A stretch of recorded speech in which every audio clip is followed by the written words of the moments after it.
سڵاتان لێبێ و ئەم کاتتان باش. من سروود خورشید لە کەناڵی ئاسۆی زانکۆ لە خزمەتیەوەی خۆشەویستین بۆ درێژەدان بە ڤیدۆکانمان سەبارەت بە زانکۆ پەیمانگاکانی هەرێمی کوردستان بۆ ئەوەی بزانین کەمترین کۆنمرەی وەرگیرا و لە هەر زانکۆیەک پەیمانگایەک بەشەکانی چەندن. ئێوەی خۆشەویستیش ئەتوانن تا کۆتایی ڤیدۆ بینەرمان بن بۆ ئەوەی بزانین لەم ڤیدۆیەدا باسی چ کۆلێژ و چ زانکۆیەکەکەین.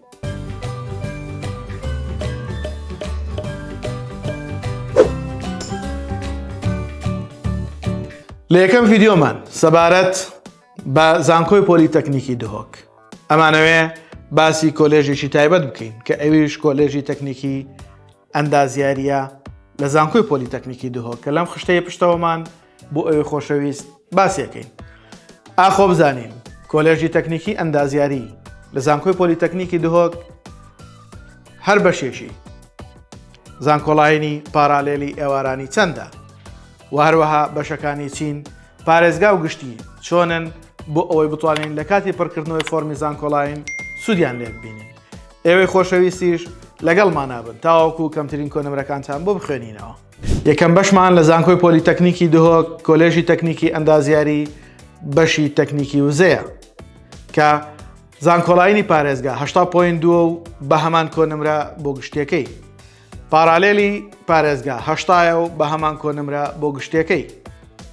دووەم بەشمان لە کۆلێژی تەکنیکی ئەندازیاری زانکۆی پۆلیتەکنیکی دهۆک بریتیە لە بەشی ڕێگەوبان کە زانکۆڵاینی پارێزگای 79.455 و گشتێکەی 8.96. پارالێلی پارێزگا 8 و گشتێکەی 96.76.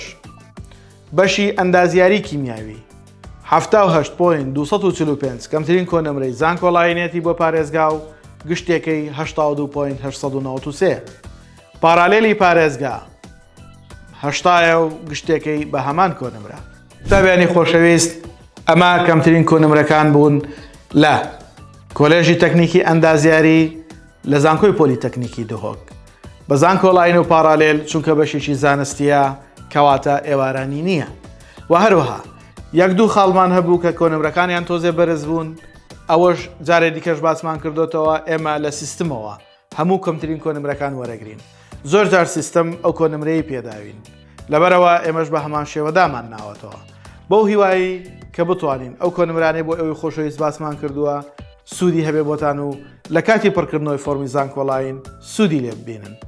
خۆشەویستەکانم ئێوەش لایک و کۆمنت سەبسکرایبی کەناڵەکەمان لە یاد مەکەن و هاوڕێیانشتان ئاگادار بکەنەوە بۆ ئەوەی ئەوانیش سوود لە ڤیدۆکانمان ببینن. بە هیوای سەرکەوتنتان.